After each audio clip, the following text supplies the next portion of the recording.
બીજા લેક્ચરની અંદર આપણે ઉદાહરણ નંબર 6 પૂરું કરેલું બરાબર. આજે એટલે કે ત્રીજા લેક્ચરની અંદર આપણે સ્વાધ્યાય 13.1 ની શરૂઆત કરીશું. તો સ્વાધ્યાય 13.1 ની અંદર પહેલા પ્રશ્નની રકમ જુઓ તમારી ટેક્સ્ટબુકની અંદર. કિંમત શોધો.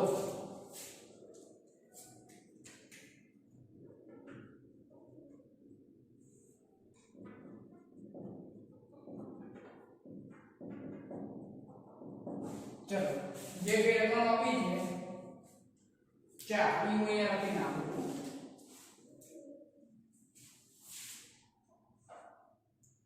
બે ની 6 ઘાત, બીજી 9 ની 3 ઘાત,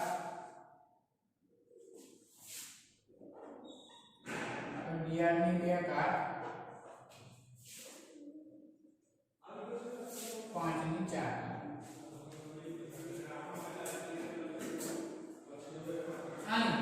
કિંમત શોધો એવું કીધું છે આપણને બરાબર. તો એમાં પહેલી રકમ એટલે કે 2 ની 6 ઘાત. આનો મતલબ શું? 2 નો કેટલી વાર ગુણાકાર? 6 વાર.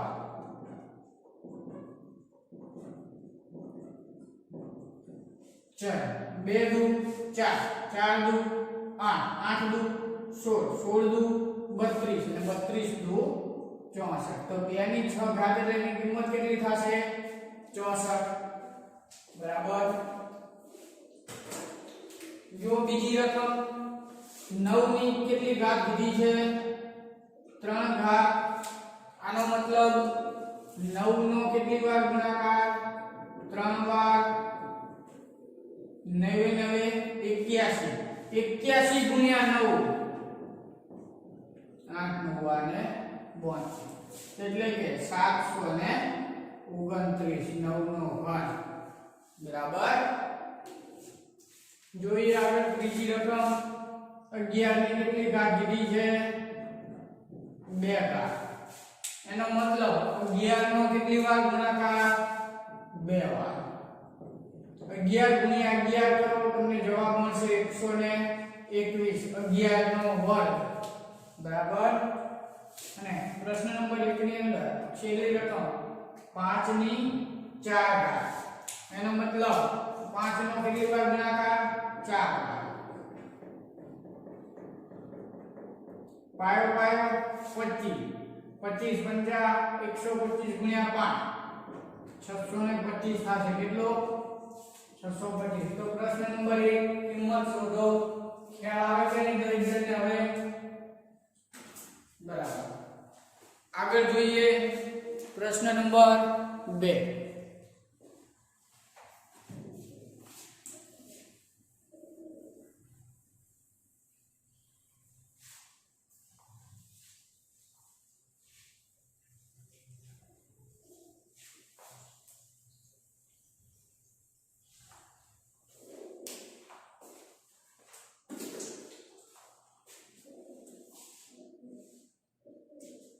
પ્રશ્ન નંબર 2 ની અંદર આપણને એવું કીધું છે કે નીચે દર્શાવેલ સ્વરૂપને ઘાત સ્વરૂપે લખો. નીચે દર્શાવેલ સ્વરૂપને ઘાત સ્વરૂપે લખો બરાબર. જોઈએ બધી સંખ્યા લખી નાખીએ. પહેલી આવી ગઈ આપે છે. બીજી સંખ્યા t ગુણ્યા t. ત્રીજું સ્વરૂપ b નો 4 વાર ગુણાકાર. આગળ ચોથું સ્વરૂપ 5 નો 2 વાર અને 7 નો 3 વાર ગુણાકાર. પાંચમું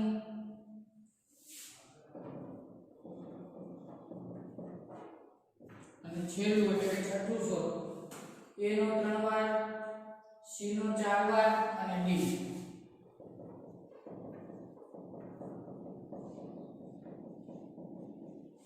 બરાબર. અને આપણે ઘાત સ્વરૂપે લખવાનું છે. ચલો આમાં શું લખાશે? 6 નો કેટલી વાર ગુણાકાર છે? 4 વાર. તો 6 ની કેટલી ઘાત લખાય? 4 ઘાત. લખાય કે ના લખાય? t નો 2 વાર ગુણાકાર તો t ની કેટલી ઘાત લખાય? 2 ઘાત. b નો 4 વાર ગુણાકાર એટલે કે b ની 4 ઘાત. 5 નો 2 વાર 7 નો 3 વાર એટલે કે 5 ની 2 ઘાત ગુણ્યા 7 ની 3 ઘાત. 2 નો 2 વાર a નો 2 વાર 2 ની 2 ઘાત ગુણ્યા a ની 2 ઘાત. a નો 3 વાર એટલે કે a ની 3 ઘાત. c નો 4 વાર c ની 4 ઘાત અને d એક વાર એટલે અકેલા d લખાય. બરાબર. તો તમને સ્વરૂપ આપેલું હતું એને ઘાત સ્વરૂપે દર્શાવ્યા આવડે. હવે આવું આગળ જોઈએ પ્રશ્ન નંબર 3 કે નીચે દર્શાવેલ દરેક સંખ્યાને ઘાત સ્વરૂપે ઘાતાંક સંકેતનો ઉપયોગ કરીને લખો. ઘાત સ્વરૂપે ઘાતાંક સંકેતનો ઉપયોગ કરીને લખો એવું કીધું. જો પ્રશ્ન નંબર 3 સ્વાધ્યાય 13.1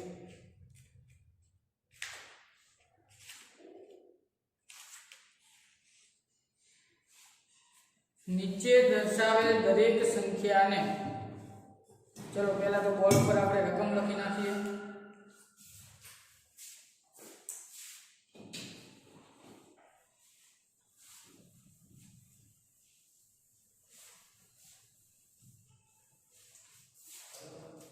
પ્રશ્ન નંબર 3 નીચે દર્શાવેલ દરેક સંખ્યાને ઘાત સ્વરૂપે ઘાતાંક સંકેતનો ઉપયોગ કરી ઘાત સ્વરૂપે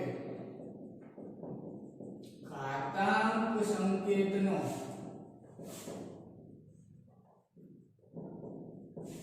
ઉપયોગ કરીને લખો.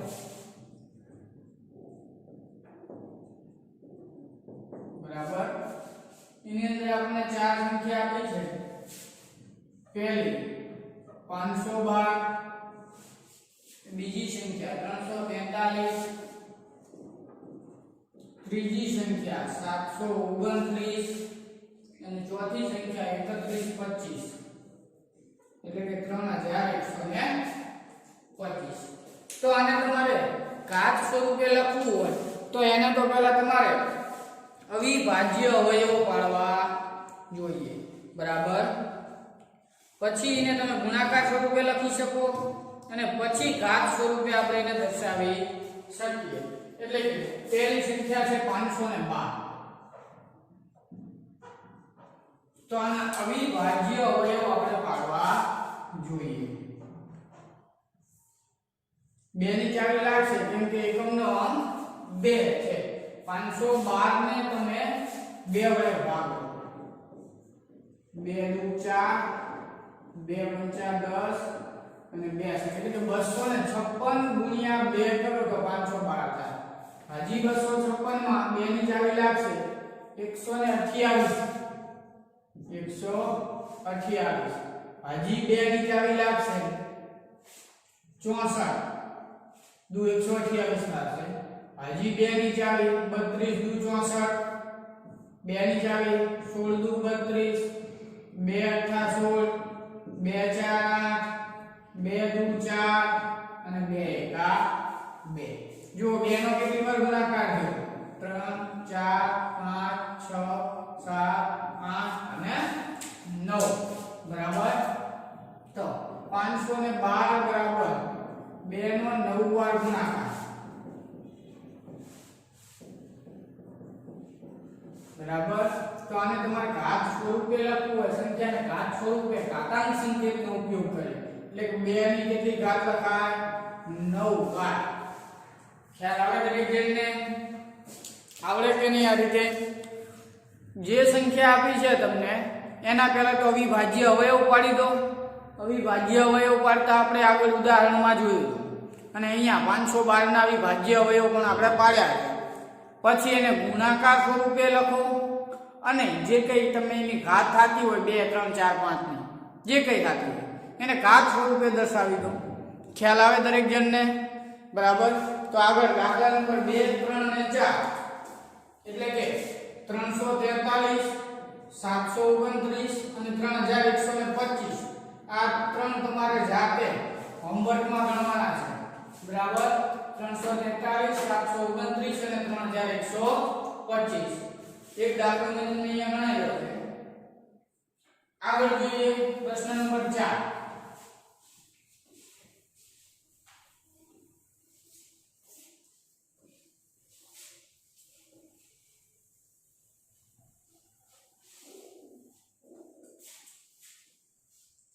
जो प्रश्न नंबर 4 ने कौन लखूं અહીંયા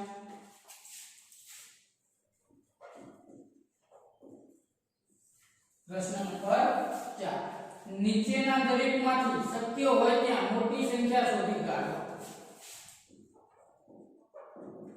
નીચેના દરેકમાંથી શક્ય હોય ત્યાં मोटी संख्या शोधो. बराबर. एमां पण आपने अलग अलग 5 संख्या आपी है. पहली 4 ની 3 ઘાત અને 3 ની 4 ઘાત. બીજી 5 ની 3 અને 3 ની 5. ત્રીજી સંખ્યા 2 ની 8 અને 8 ની 2 ઘાત.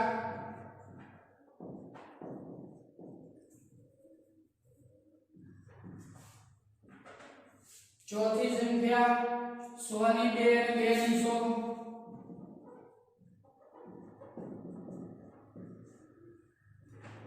પાંચમી સંખ્યા 2 ની 10 અને 10 ની 2. આમાંથી આપણે પાંચેયમાંથી મોટી સંખ્યા કઈ ઈ શોધવાની છે. જોઈએ પહેલી કે 4 ની 3 ઘાત અને 3 ની 4. બરાબર. 4 ની 3 ઘાત નો મતલબ 4 નો 3 વાર ગુણાકાર. કેટલો થાય? ચોકો ચોકો 16 અને 16 ચોક 64. એવી જ રીતના 3 ની 4 ઘાત એટલે કે 3 નો 4 વાર ગુણાકાર. 3 તરી 9 9 તરી 27 27 તરી 81. બરાબર. કઈ મોટી થશે? 4 ની 3 ઘાત કરતા 3 ની 4 ઘાત મોટી છે. માટે 4 ની 3 ઘાત કરતા 3 ની 4 ઘાત કેવી છે? મોટી છે. કેમ કે 4 ની 3 ઘાત એટલે કેટલી થઈ? 64 અને 3 ની 4 ઘાત એટલે કે 81. માટે 3 ની 4 ઘાત કેવી થાય? મોટી થાય. આગળ જોઈએ બીજી રકમ.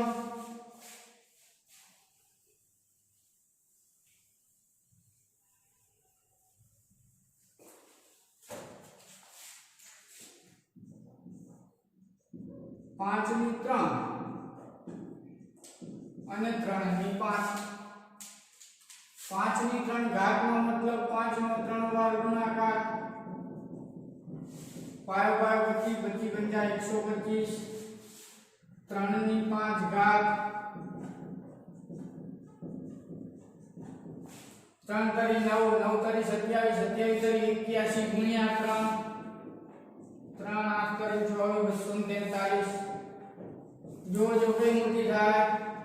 5 ની 3 ઘાત કરતા 3 ની 5 ઘાત. જો આમાં કઈ મોટી હતી? 3 ની 4 ઘાત. બરાબર. આમાં 3 ની 5 ઘાત. માટે 5 ની 3 ઘાત કરતા 3 ની 5 ઘાત કેવી છે? મોટી છે. ખ્યાલ આવે છે દરેક જણને? આગળ જોઈએ ત્રીજી રકમ.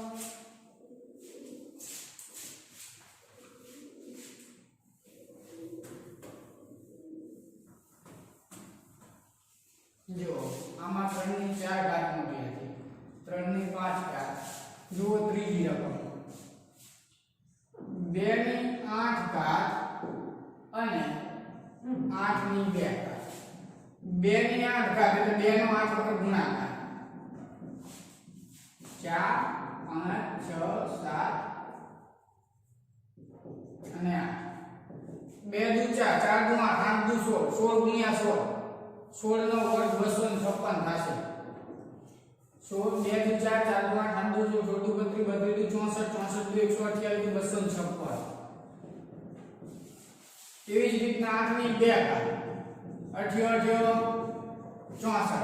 કઈ સંખ્યા મોટી થાય? 2 ની 8 મોટી થશે કોના કરતા? 8 ની 2 કરતા. માટે 2 ની 8 ઘાતે 8 ની 2 ઘાત કરતા કેવી છે? મોટી છે. બરાબર. હા, હવે આગળ જો આપણે છેલ્લે એક તારણ કાઢવાનું છે. હવે ચોથી સંખ્યા નથી લેતા, ડાયરેક્ટ પાંચમી સંખ્યા લઈએ જેને બાકી રાખીએ છીએ. બરાબર. જો પાંચમી સંખ્યા 2 ની 10 ઘાત અને 10 ની 2 ઘાત. ચલો 2 ની 10 ઘાત નો મતલબ 2 નો 10 વાર ગુણાકાર, આ 5.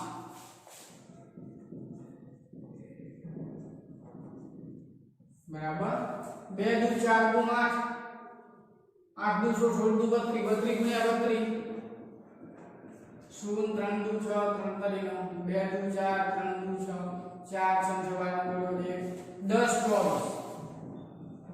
બરાબર. અને આ 10 ની 2 ઘાત, 10 ગુણ્યા 10 એટલે કે 100. કઈ સંખ્યા મોટી થશે? 2 ની 10 ઘાત કોના કરતા? 10 ની 2 ઘાત કરતા.